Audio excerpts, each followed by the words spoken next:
இது பற்றிய விவரங்களை யாழ்ப்பாணம் சென்றுள்ள ரூபவாகினியின் விசேட நிருபர் அமல் சமந்த வழங்குகின்றார். யாழ்ப்பாணம் பிராந்திய பாதுகாப்பு படை கட்டளையிடும் தளபதி மேஜர் ஜெனரல் ஜி.எச். சந்திரஸ்ரீயின் ஆலோசனைக்கமைய இந்த நடவடிக்கை எடுக்கப்பட்டுள்ளது.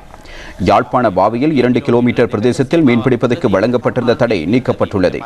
அத்துடன் வள்ளம், தெப்பம் ஆகியவற்றின் மூலம் கடலுக்கு செல்வது தொடர்பாக விதிக்கப்பட்டிருந்த கட்டுப்பாடுகளும் நீக்கப்பட்டுள்ளன. இதன்படி 15 குதிரை சக்திக்கு குறைவான வெளிப்புற இயந்திரம் பொருத்தப்பட்ட படகுகளை மீன்பிடிப்பதற்கு பயன்படுத்த இடமளிக்கப்பட்டுள்ளது. கட்டுப்பாடுகள் தளர்த்தப்பட்டிருப்பதன் காரணமாக தங்களுக்கு யாழ்ப்பாண பாவிக்கு அப்பால் சென்று தீவு பகுதிகளிலும் மன்னார் குடாவிலும் மீன்பிடிக்கும் வாய்ப்பு கிட்டியிருப்பதாக மீனவர்கள் கூறுகின்றனர். இதன் மூலம் தங்களது நாளாந்த வருமானம் பன்மடங்கு அதிகரிக்கும் என்றும் அவர்கள் கூறுகின்றனர். குருநகர், பாஷையூர், கொழும்புத்துறை ஆகிய இறங்குத்துறைகளில் மீன்பிடி படகுகளை மீண்டும் நிறுத்தி வைப்பதற்கு வாய்ப்பு கிட்டியுள்ளது. நாளொன்றுக்கு 200க்கும் அதிகமான படகுகளும் வள்ளங்களும் இந்த இறங்குத்துறைகளில் இருந்து புறப்பட்டுச் செல்கின்றன. பூநகரை, கல்முனை, குடா ஆகிய இடங்கள் பயங்கரவாதிகளுடன் பொழிந்த காலப்பகுதியில் அவர்களுக்கு பெருமளவு தொகையை கப்பமாக செலுத்த வேண்டியிருந்ததாக மீனவர்கள் கூறுகின்றனர்.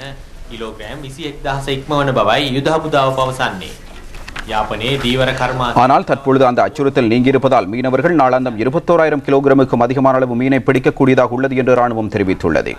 யாழ்ப்பாண பிரதேசத்தில் மீன்பிடி தொழிலுக்கு மேலும் படகுகள் பயன்படுத்தப்பட்டால் மேலும் கூடுதலான அளவு மீனை பெற்றுக் கொள்ளக்கூடியதாக இருக்கும் என்று ராணுவத்தினர் நம்புகின்றனர்.